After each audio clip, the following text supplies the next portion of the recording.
내 성을 그에게 물려주겠다. 근데 누구일까? 훗날 이 사람은 여러분 아우구스투스라고 하는 그 황제가 되는 옥타비아누스입니다. 그런데 가문을 보니까 뭐 귀족 가운데 좋은 귀족 가문이 아니고 별 볼 일 없는 그런 가문인데 그 가까운 친척입니다. 시저와. 그리고 또 보니까 나이는 18살 풋내에 불과합니다. 그런데 이런 사람을 갖다가 양자로 지목할 때 온 로마 사회가 깜짝 놀라게 되죠. 어떻게 세상에. 근데 그가 드디어 이제 양자가 되게 될 때 당시에 로마의 최대 권력을 가지고 있던 사람이 안토니우스입니다. 안토니우스를 그리스에 있는 악티움 해전에서 만나게 됩니다. 1대1 대결을 벌이게 되죠. 그와 그 전투를 벌이게 되는데 해전을 벌이게 될 때 상당히 열세 있었지만 그러나 열세를 다 극복하고 그가 이제 결국 전투에서 대승을 거두게 되는데 여러분 그때 그는 양자의 권세를 가지고 있었기 때문에 그의 아버지였던 시저, 이미 세상을 떠났지만은 그 양아버지 시저의 후광을 입고 결국 전투에서 대승을 거두게 되고 그리고 초대 황제 자리에 오르게 됩니다. 그가 그 유명한 아우구스투스, 옥타비아누스입니다. 여러분 이게 바로 뭐냐면 양자의 제도라고 하는 거예요. 우리 또한 무명의 인간이지만 예수 그리스도를 믿는 그 순간에 뭐가 됩니까? 하나님의 자녀가 됩니다. 이걸 성령께서 우리에게 증거해 주고 있어요. 그 16절에 보니까 성령이 친히 우리 영으로 더불어 우리가 하나님의 자녀인 것을 증언하시도다 말씀해 주고 있습니다. 우리가 친히 하나님의 자녀라고 성령께서 증거해 주신다는 것. 그래서 우리는 여러분 하나님의 자녀가 되었는데 성령께서 하나님 자녀란 낙인을 딱 찍어놨어요. 불도장을 찍었다는 얘기입니다. 그런데 그리스도 밖에 있는 자들은 양자의 영이 아닌 무수하는 종영을 받았기 때문에 상전을 두려워하는 것처럼 언제나 그들의 마음속에 두려움이 있습니다. 그리고 심판에 대한 무수하는 마음이 있습니다. 그런데 우리 예수 믿는 사람들은 하나님의 자녀이고 하나님에서 어떻게 부르냐면 아빠, 아버지라 부르짖느니라. 그래서 우리가 어렵고 힘든 일을 만날 때 고난당하게 되고 그리고 어떤 사건을 만나게 될 때 그때 우리는 혼자서 발을 동동 구르지 않습니다. 우리 아버지가 계시니까. 우리 아버지가 누굽니까? 성부 하나님이십니다. 성자 예수님, 성령 하나님. 그 하나님께 우리의 문제를 가지고 나가는 거예요. 그리고 믿음으로 하나님께 기도를 드리죠. 하나님께 도움을 요청하게 됩니다. 그때 여러분 성령께서 우리를 친히 간구해 주십니다. 그리고 우리를 위해 대신 십자가에 못 박혀 돌아가신 그리스도 예수의 이름으로 기도하게 될 때 우리의 기도가 하늘의 하나님께 상달되게 됩니다. 그리고 우리는 언제나 응답받으며 살아가는 그런 그 복된 종들이 되었기 때문에 양자의 권세가 바로 이런 거지요. 이런 권세를 누리며 살아가는 복된 심령 다 될 수 있기를 주의 이름으로 부탁을 드립니다. 그 다음에 세 번째 보니까 하나님의 상속자가 되었다고 말씀합니다. 따라해 봅시다. 하나님의 상속자가 되었다. 하나님의 상속자가 되었다.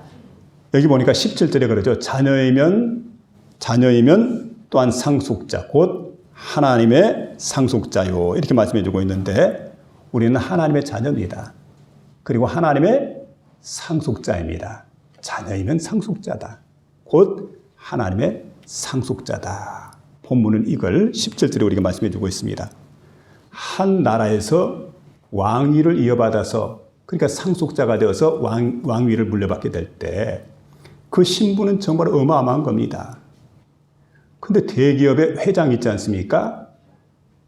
그 대기업의 회장이 돼가지고 여러분이 이제 회장이 세상을 떠나게 될 때 그 상속권을 갖다가 물려주게 되는데 그 상속권을 딱 물려받게 될 때 그것도 또 대단해요. 굉장하죠. 근데 우리는 누구냔 말이에요. 한 나라의 왕위를 물려받는 게 아니고 대기업의 회장의 위를 물려받는 게 아니고 하나님의 나라를 유업으로 받는다는 겁니다. 참으로 기가 막힌 일이죠. 여러분 무한한 영광입니다.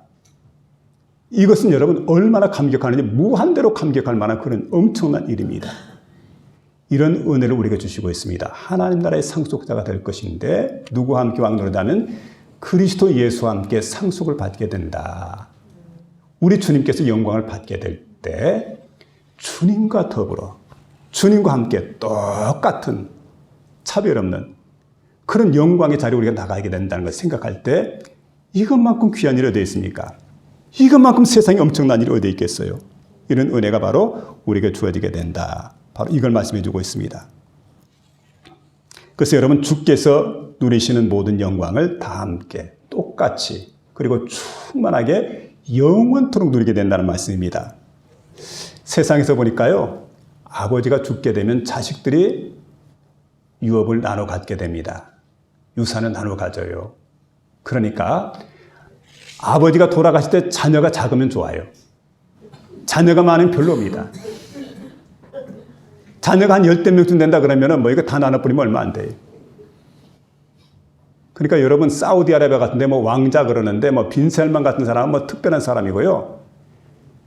왕자가 한두 명이 아니고 수백 명이며 수백 명. 엄청난 숫자입니다. 근데 여러분 이제 보세요. 우리가 세상에는 이런 법인데 하나님 나라는 어떨까요? 하나님 나라 자녀는 수백만 정도가 아니에요. 수억이지요. 수십억, 수백억. 그런데 여러분 하나님 나라의 영광이라고 하는 것은 무한한 것이에요. 영원한 것입니다. 얼마나 충만한지 모릅니다. 그러니까 이건 표현할 수가 없어요. 무한하다, 영원하다, 충만하다. 그 영광을 함께 누릴 후사로 저와 여러분을 상속자로 삼았다는 사실을 믿으며 살아갈 수 있기를 부탁을 드립니다. 말틴 루터는 이렇게 표현을 합니다. 이 말씀을 가만히 묵상하던 중에 야, 우리가 얼마나 복을 받은 사람인가. 이 말씀은 그 황금으로 된 글로 기록했으면 좋았을 뻔했도다. 하나님 나라의 상속자라고 하는 것. 너무 귀한 말씀이죠. 이 말씀이 그렇게 위로가 된다는 거예요. 이 말씀을 통해서 우리가 이 말씀을 들을 때마다 큰 소리로 찬양할 수밖에 없는 엄청난 말씀이다. 그래서 이 말씀은 황금으로 기록되었으면 좋았을 뻔했도다. 여러분, 저와 여러분이 이렇게 복된 존재라는 사실을 믿으며 살아가시길 바랍니다. 그런데 여기 보니까 우리가 그와 함께 영광을 받았은 즉 고난도 함께 받을 것이니라. 그러면서 생각컨대 현재의 고난은 장차 우리에게 나타난 영광과 좋게 비교할 수 없도다. 그게 무슨 얘기냐면 영광을 얻기 원한다면 고난도 함께 동참해야 된다는 거예요. 우리 영광만 좋아해요. 영광만 좋아할 것이 아니라 고난도 함께 동참해야 된다. 중국 속담에 이런 말이 있습니다. 엎질러진 물은 다시 담을 수가 없다. 우리말도 그렇죠. 엎질러진 물은 다시 담을 수가 없어요. 강여상이라는 사람이 있었는데 주나라 때 재상으로 발탁이 됩니다. 그래서 여러분 이제 벼슬을 하면서 강태공이라고 그러죠. 강태공, 강여상. 이분이 그 주나라 때 사람이었는데 보니까 아무것도 하지 않고 집에서 책만 파는 겁니다. 무능력한 남편입니다. 근데 아내가 그런 남편하고 함께 사는데 얼마나 답답해요. 그리고 한간 시간에는 언제나 낚싯대를 들고 강으로 나갑니다. 근데 강에 낚싯대를 가지고 들이우고 이렇게 낚시를 하는데 고기를 한 마리 잡지 못하고 잡지 않아요. 왜 그러냐면 낚싯대에 낚싯바늘을 매달지 않았었기 때문에. 그 사람들은 이 강태공이 강가에 가서 낚시를 할 때 고기를 잡는 게 아니라 새우를 낚았다고. 자, 이런 사람인데 정말 아내가 이제 살림을 살려고 하니까 마씨 부인인데 너무 힘들어요. 계속 투덜거리고 원망하고 불평하고 내 팔자 내 신세 타령하다가 결국은 집을 나가 버립니다. 가출을 해버렸어요. 더 이상 함께 할 수 없다고. 근데 세월이 지나면서 이 강여상이라는 사람이 주나라의 재상이 되게 됩니다. 그리고 큰 공을 세웠어요. 나중에 이제 지방에 그를 제후로 내려보내면서 일정한 땅을 갖다 임금이 하살하게 되고, 그리고 그곳에 있는 백성을 좀 다스려다오 하고 내려보냈는데 고향 쪽으로 내려오는 겁니다. 그러니까 그 소식을 이제 마씨 부인이 듣고 그 앞에 가서 조아리게 됩니다. 그러면서 지난날 잘못했는데 용서해달라. 내가 그때 어리석은 판단했다. 잘못되었다. 끝까지 참고 기다렸는데 미안하다. 나를 좀 받아달라고. 그랬더니 이 태공 강여상이 바닥에다가 물을 쫙 뿌립니다. 그러면서 이렇게 말해요. 내가 부은 물을 갖다가 도로 이 그릇에 담으라고. 그리고 그 앞에서 여러분 안절부절하고 있는 그 부인을 향해서 말하게 되죠. 한 번 엎질러진 물은 다시 담을 수 없는 법. 그리고 한 번 집을 나간 아내는 다시금 돌아올 수 없는 법.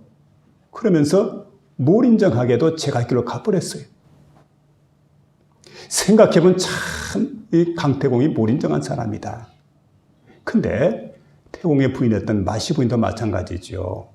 고난의 순간 함께 고난을 당했더라면, 끝까지 참고 견뎠더라면 나중에 영광을 함께 받았을 텐데 조금만 더 참았더라면.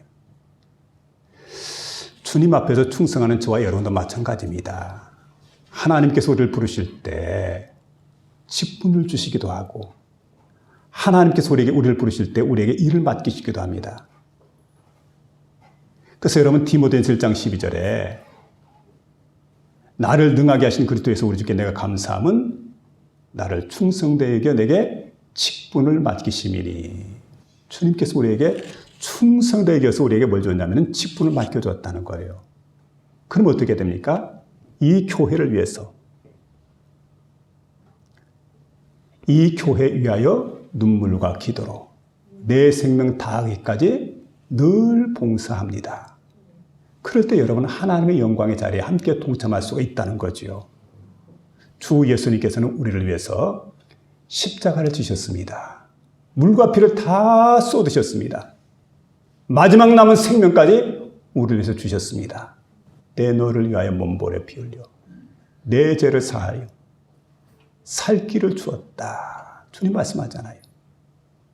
그렇기 때문에 우리에게 명할 수가 있습니다. 그래서 우리 모두가 주님 앞에 부복하게 되고 그 주님의 이름을 높여드리게 되고 하늘에 있는 자들과 땅에 있는 자들과 땅 아래에 있는 모든 자들이 그 예수 그리스도의 존귀한 이름 앞에 무릎 꿇고 영광을 하나님께 돌리게 되는 것 아니겠습니까? 오늘 이 귀한 시간에 특별히 우리가 어떤 사람인가 다시 한번 생각해 보시기 바랍니다. 우리는 하나님의 자녀가 되었다는 거지요. 하나님의 자녀는 성령의 인도를 받는 사람들입니다. 양자의 영을 받은 사람들입니다. 하나님 나라의 상속자가 된 사람들입니다. 이렇게 하나님께서 큰 은혜를 베풀어 주셨는데 우리가 생각만 하면 안 돼요. 이거 누리며 살아야 돼요. 그는 하나님의 자녀의 특권을 누리며 살아가는 저와 여러분이 다 될 수 있기를 주의 이름으로 축원합니다.